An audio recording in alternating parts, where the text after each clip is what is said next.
आशीष कुमार शर्मा जी, मथुरा से। महाराज जी, कोटि कोटि प्रणाम।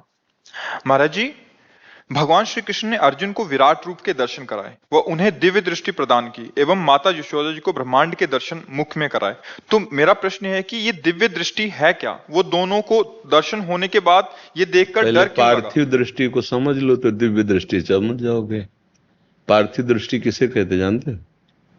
पार्थिव दृष्टि, तभी तो दिव्य दृष्टि समझोगे। शरीर को मैं मानना, भोगों में सुख भोगना, संसार के द्वंद्वों को सत्य मानना, इसे पार्थिव दृष्टि कहते हैं। इस दृष्टि से वो सखा दिखाई दे रहे थे, और जे इस दृष्टि का बाध करके, और चिदानंद जो तुम्हारा स्वरूप है, तुम्हारा ये स्वरूप थोड़ी जो आप, ये तो देह है ना, तुम्हारा देह है, बहुत इससे आप अलग हैं, और अभी आपकी दृष्टि यही कि मैं ही यही हूं, है ना? तो पार्थिव दृष्टि है ना। आप जो हो वो कभी आप देख नहीं पाए अपने को, देख पाए हो?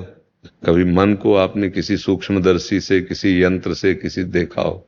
जबकि वो माया रचित है, और जो स्वरूप है वो तो भगवान का अंश है। जब स्वरूप के दर्शन की सामर्थ्य आ जाती है, तब भगवान के किसी भी रूप का दर्शन कर सकते हो आप। विराट रूप, सौंदर्य, माधुर्य रूप, कोई भी रूप आप भगवान का, क्योंकि वो दृष्टि आ गई है। तो अभी तो पार्थिव दृष्टि है ना। पार्थिव दृष्टि मिटती है साधना से। साधना का सही स्वरूप है निरंतर भगवान का चिंतन होना, किसी भी दुख या सुख में प्रभु को न भूलना, हर परिस्थिति में धर्ममय आचरण करना। तो पार्थिव दृष्टि नष्ट होने लगेगी। जैसे सर्वम खलमिदम ब्रह्म, ये दिव्य दृष्टि है, पार्थिव दृष्टि थोड़ी है। जैसे भगवान कह रहे मत्ता परतरम नान्यत किंचिदस्ति धनंजय, मेरे सिवा कुछ नहीं, भला ऐसा दिखाई देता है? अभी तो हमें बहुत कुछ दिखाई देता है। तो पार्थिव दृष्टि जब तक है तब तक दिव्य दृष्टि को नहीं समझ सकते। दिव्य दृष्टि है स्वरूप दृष्टि। उस स्वरूप दृष्टि का जे भी जागरण हुआ, तो अपना बोध और अपने ईश्वर अंशी का बोध।